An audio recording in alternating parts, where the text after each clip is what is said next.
Hello everyone, स्वागत है आप सभी का हमारे channel answer world UP exam में। आज के सेशन में हम 23 मई के डेली सीए डिस्कस करने वाले हैं। सो स्टार्ट करते हैं session. As per the May 2025 RBI circular, to which country has Exim Bank of India extended a $700 million line of credit for a crude oil refinery project? मई 2025 के RBI circular के अनुसार भारत के export import bank ने कच्चा तेल refinery परियोजना के लिए किस देश को 700 मिलियन अमेरिकी डॉलर की ऋण सीमा प्रदान की है? तो करेक्ट आंसर हो जाएगा हमारा ऑप्शन डी, मंगोलिया। ठीक है, ध्यान में रखिएगा, मंगोलिया को एक्सिम बैंक ऑफ इंडिया की तरफ से 700 मिलियन डॉलर्स और लाइन ऑफ क्रेडिट दिया गया है for crude oil refinery project.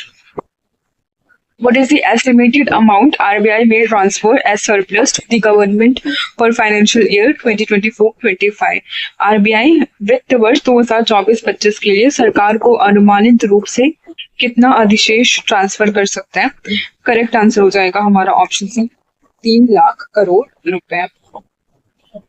Under the Amrit Bharat Station scheme, how many railway stations will be virtually inaugurated by PM Modi on May 2022-2025? Amrit Bharat station Yojana के तहत प्रधानमंत्री मोदी 22 मई 2025 को कितने रेलवे स्टेशनों का वर्चुअल उद्घाटन करेंगे? करेक्ट आंसर हो जाएगा हमारा option B, 102। According to Ethnologue 2025, which Indian language is the third most spoken language in the world? Ethnologue 2025 के अनुसार कौन सी भारतीय भाषा दुनिया की तीसरी सबसे अधिक बोले जाने वाली भाषा है? तो करेक्ट आंसर है हमारा ऑप्शन सी, तीसरी सबसे ज्यादा बोली जाने वाली भाषा है इन दी वर्ल्ड। इसके बाद हमारी Bengali.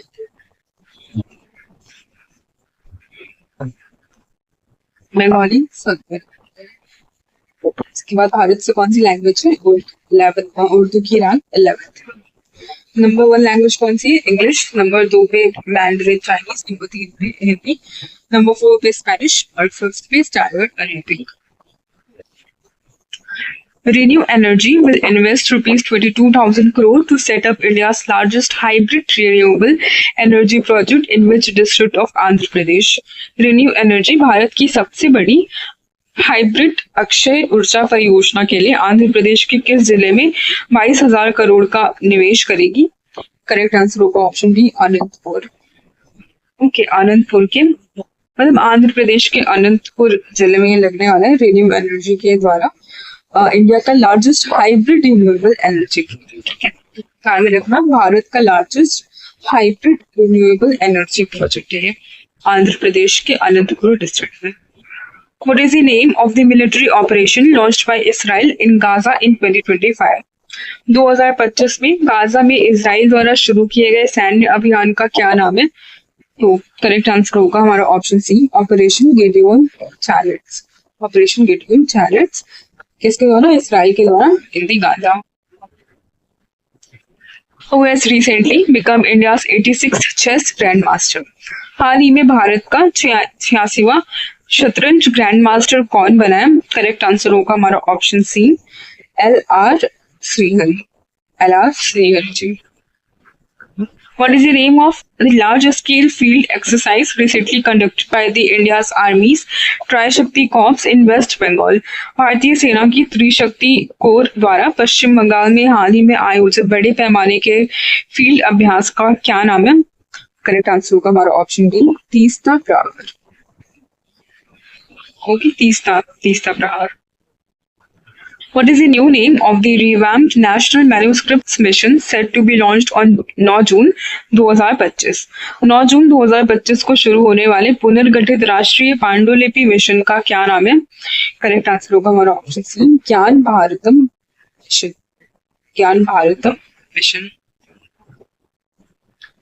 Revamped national manuscript mission होने वाले 9 जून 2025। Name of the counter-terrorism network recently revamped and inaugurated by Union Home Minister Amit Shah. आतंकवाद विरोधी नेटवर्क कौन सा है जिसका हाल ही में केंद्रीय गृह मंत्री अमित शाह ने उद्घाटन किया है? करेक्ट आंसर होगा हमारा ऑप्शन ए मैक की multi agency centre.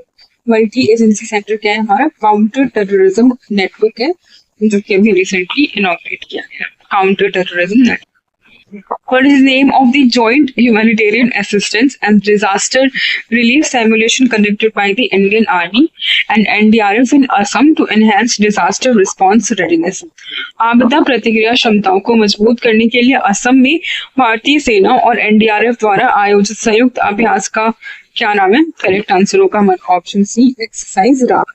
Humanitarian assistance से था तो ह्यूमैनिटेरियन असिस्टेंस से क्या होगा? राहत। एक्सरसाइज राहत। Assam. Which traditional performing art featuring hair flipping by women and mock battle formations by men was performed to welcome Donald Trump at the UAE's presidential palace? UAE के राष्ट्रपति महल में Donald Trump के स्वागत के दौरान कौन सी पारंपरिक कला प्रस्तुत की गई जिसमें महिलाएं बाल झटकती हैं और पुरुष नकली युद्ध का दृश्य दिखाते हैं? तो क्या है हमारा करेक्ट आंसर? कौन सी पारंपरिक कला है ये? करेक्ट आंसर होगा option C Al Ayan. Al Ayan. ठीक है, यूएई की।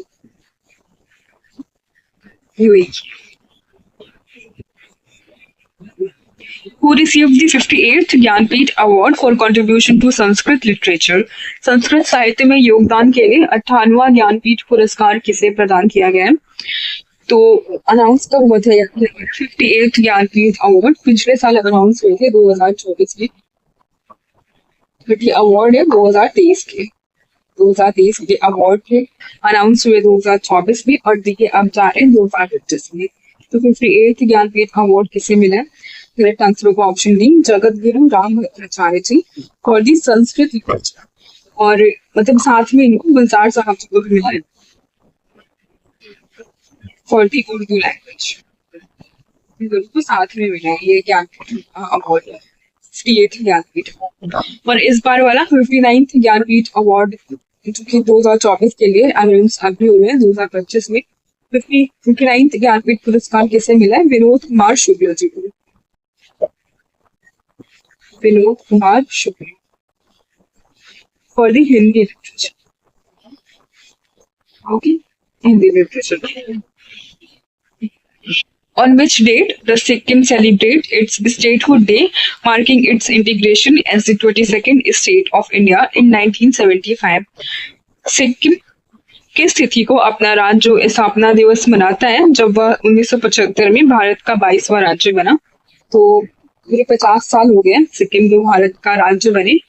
तो हम सिक्किम स्टेटहुड डे कब सेलिब्रेट करते हैं? करेक्ट आंसर होगा हमारा ऑप्शन बी 16 मई। ठीक है, 16 मई को। सो ये था हमारा आज का करंट अफेयर्स का सेशन। आई होप आपको अच्छा लगा होगा। Please do like share and subscribe our channel. Thank you, good bye.